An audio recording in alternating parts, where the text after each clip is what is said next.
ఆగు తల్లి తల్లి రాంగ్ ప్లేస్ లో తగిలిందంటే చచ్చిపోతానా? నీలాంటి వాడు చచ్చినా పెద్ద నష్టమేం లేదులే.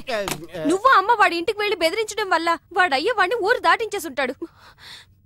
ఇక వాడిని పట్టుకోవడం ఎవరి వల్ల కాదు. వల్లకాని వాడిని వల్లకాడికి పంపించడానికి మాఫియాడానికి కబురు పంపించాను. ఎవరా డాన్?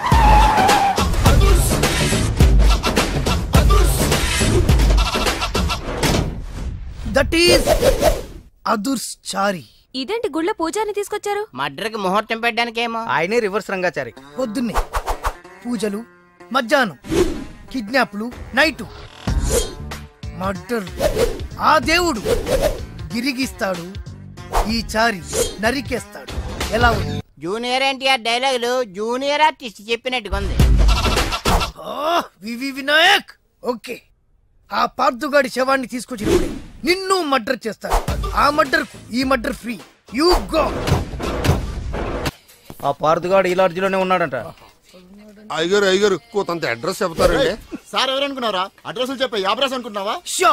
అరే మనం ఒకరికి అడ్రస్ చెప్తే ఆ ఒక్కడు వెళ్ళి ముగ్గురికి అడ్రస్ చెప్తాడు. ఆ ముగ్గురు వెళ్ళి 33 మంది చెప్పుకుంటారు. స్టాలిన్ సినిమా మేము కూడా చూసామండి. మీరు వెళ్ళి అన్ని వెతకండి. వెళ్ళండి, మీరు కూడా వెళ్ళండి. బేగి చూడండి బాబు. అమ్మో వీడా? మామూలుడు కాదయ్యా, పచ్చి నెత్తురు తాగే రాక్షసుడు. వద్దు, కూతంత చదివి చెప్పండి బాబు. స్ట్రైట్ గా వెళ్ళి రైట్ సైడ్ కుడేపు తిరిగితే అక్కడ శ్రీకులమ్మ షాప్ ఉంటది. అటు నుంచి అలా ఎడం వైపు తిరిగితే మంగతాయర్ టిఫిన్ సెంటర్ ఉంటుంది. అక్కడ గ్యారెలు ఇంత లా ఉంటాయి, కాస్ట్ ఎక్కువ, తినమాకు. అటు నుంచి స్ట్రైట్ గా ముందుకెళ్తే Mumaith Khan bar and restaurant అని ఉంటుంది. దాని వెనక అడ్రస్. వెళ్ళు. ఇదిగో నేను చెప్పాను మాత్రం చెప్పమాకు. తమరు పేరు ఏంటండి? చారి. దండాలండి.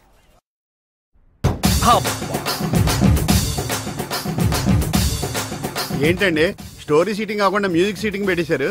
ఏంటో నువ్వు అడుగు పెట్టిన వేళా విశేషం. కష్టాలన్నీ అలా కలిసి వచ్చేస్తున్నాయి. చూసారా, మీలో ప్రొడ్యూసర్ కళ వచ్చింది. ఇంతకీ మన కథ ఏంటంటే, తెర ఎత్తేసరికి తెర లేపొద్దా? తెర లేపటం, జెండా లేపటం. అసలేమేం మర్డర్ కి మ్యారేజ్ కి మధ్య నలిగిపోయి చస్తా ఉంటే మధ్యలో ఇడు ముష్టి కథ కోలొకటి. ముష్టి కదా. హలో అన్నయ్య, నేను బీపీని. ఎంతవరకు వచ్చింది నీ కథ?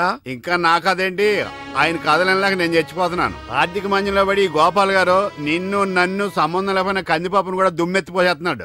ఓరి నా ఇంట్లో కందిపప్పు నీలాంటి పంది కుక్కలు తినా వారం రోజుల నుంచి మా అబ్బాయి కనపడక నువ్వు వెళ్ళరా. అలా తిండి తిప్పలేకుండా కూర్చుంది, నువ్వు కూడా కూర్చో. ఓ ఇదా మీ ప్రాబ్లం? మీ వాడి జన్మ నక్షత్రం జాతక చక్రం ఇవ్వండి, అంజని వేసి ఎక్కడ ఉన్నాడో నేను చెప్పేస్తా. ఏరా నీ దగ్గర ఈ చావు కళ్ళు కూడా ఉన్నాయా? బరేవరే, ఒకటా రెండా? నాడి శాస్త్రం, చిలక జోస్యం, హస్త సాముద్రికం. ఎరా నువ్వు జాతకాలు చెప్తావా కథలు చెప్తావా? అది వినేవాడు వీక్నెస్ ని బట్టి. మీరుండండి. మా వాడి పేరు పార్దు, పైడిపాల గోత్రం, పూర్వభద్ర నక్షత్రం 2వ పాదం. అమ్మా, మీ వాడు దక్షిణ తీసుకుని దక్షిణ వైపుగా పారిపోయాడు. ఇప్పుడు మీరు జాగ్రత్తగా వినండి, ఇప్పుడు అసలు కథలు మొదలవుతుంది. ఆగు, మా వాడి జాతకం చెప్తానని నువ్వేంటి నీ కథలోకి దిగుతున్నావు? రెండింటికి పెద్ద తేడా లేదండి. ఈ శాస్త్రం ఉన్నదే ఇందులో నేను రాశా. నువ్వు తొంగి చూడరా గుండు, డైరెక్ట్ గా సినిమా చూద్ది. అసలు మా అబ్బాయి ఎక్కడున్నట్టు, ఏం చేస్తున్నట్టు? మీరేం కంగారు పడకండి. ఎంజాయ్ చెయ్యి, ఎవరికి అన్యాయం చేయకు అనే మాటకు న్యాయం చేయడం కోసం బ్యాంకాక్ లో బిజీగా తిరుగుతావు. వాడు అమాయకుడయ్యా పాపం. ఏ పిల్లవాడిని బుట్లో వేసుకుందో. అరే నా కథలో కూడా తల్లి సెంటిమెంట్ అనుకుని రివర్స్ ఫీల్ అవుద్ది. ఫీల్ అయిందే బ్యాంకాక్ లో జరుగుద్ది. తల్లి గుర్తుకొచ్చి పబ్లిక్ ఫోన్ నుంచి అబ్బాయి ప్రైవేట్ గా ఫోన్ చేస్తాడు. అదిగో సత్యం, కాదు పార్దు. హలో, ఏమండి? మన బాబు. బాబు ఎక్కడున్నావురా? బ్యాంకాక్ లోనా? అక్కడేం చేస్తున్నావురా? మా వాడు బ్యాంకాక్ లో ఉన్న సంగతి నీకెలా తెలుసురా? మరదే సరస్వతి. వా, సరస్వతి కాదు, సారా కంపు. ఇందాక సచ్చాడు. మీరు రాసేది మా ఇంట్లో జరిగేది సరిగ్గా ఎలా కలుస్తోందండి? అందుకే రైటర్ ని భూలోక బ్రహ్మ అంట.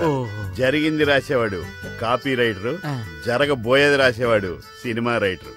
మీ గోపాలం గారు ఫ్యూచర్ లో నేను చెప్పిన కదా సినిమా తీస్తారో తీరో తెలియదు గాని నేను రాసింది ఇంట్లో జరుగుతుంది. సంతోషం బాబు, నువ్వు రాస్తున్నది ముందు నాకు వినిపిస్తూ ఉండు.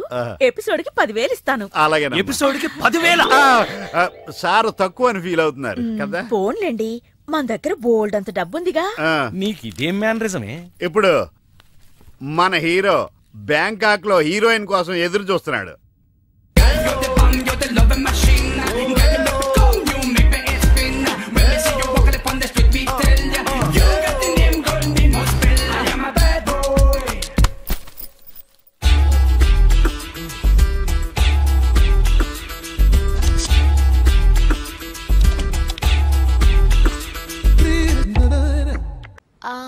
సారీ. Thank you. మీరు తెలుగు వాళ్ళ? గ్రేట్. ఒక్క ముక్క కూడా మాట్లాడకుండా తెలుగు వాళ్ళని ఎలా కనిపెట్టింది? గుద్దినా థ్యాంక్స్ చెప్పే సంస్కారం ఒక్క తెలుగు వాళ్ళకే ఉంటుంది. ఏంటంటున్నాడు? తాయిలో మోడలింగ్ చేస్తారా అని అతను అడుగుతున్నాడు. నేనా మోడలా? ఒప్పుకోండి ప్లీజ్. ఓకే. పార్థున్నానా? చెప్పు నాన్న, డబ్బేమన్నా కావాలా? నీకు కావాలంటేనే అమ్మని అడుగుతావు కదా. అందుకే వీడిని అడగంది. చెప్పు, ఇంకేం కావాలి? నీ ఆశీర్వాదం. ఆశీస్సులు ఆశీస్సులు. హే, మళ్ళీ అక్కడ అమ్మాయిని ఎవరన్నా ముద్దు పెట్టుకున్నావా? ఇక్కడ అమ్మాయిల్ని ముద్దు పెట్టుకోకపోతేనే తప్పు. ఏంటి, ముద్దు పెట్టుకోపోతే తప్ప? అయితే మన స్టోరీ సిట్టింగ్ బ్యాంకాక్ లో పెట్టేసుకుందామండి. నీకు విషయం తెలుసా, నేను ఇక్కడ పెద్ద మోడల్ అయిపోయాను. షూటింగ్ కూడా జరిగిపోయింది. ఆశీస్సులు ఆశీస్సులు. గుడ్. ఏం గుడ్డు? యాడ్ అని చెప్పి గుడ్డ లేకుండా 2 స్టిల్స్ తీశారు. బ్యాంకాక్ లో నావి పెద్ద పెద్ద హోర్డింగ్లు పెడతారట. రేపు చూసి ఫోన్ చేస్తా. నీతో మళ్ళీ మాట్లాడతా. మావాడు ఎలాగూ బ్యాంకాక్ లో మోడల్ అయిపోయాడు కాబట్టి ఇప్పుడు మనం తాయిలో సినిమా తీస్తే ఎలా ఉంటుంది? తాయా? తాయి నేర్చుకోవడం అంటే చాయ్ పెట్టడం ఈజీ అనుకుంటున్నారా? నేర్చుకోవాలంటే నాకు చాలా టైం పడుతుంది కదా. నాకు కావాల్సింది అదే కదా. అంటే ఈయన సినిమా తీయడన్నమాట.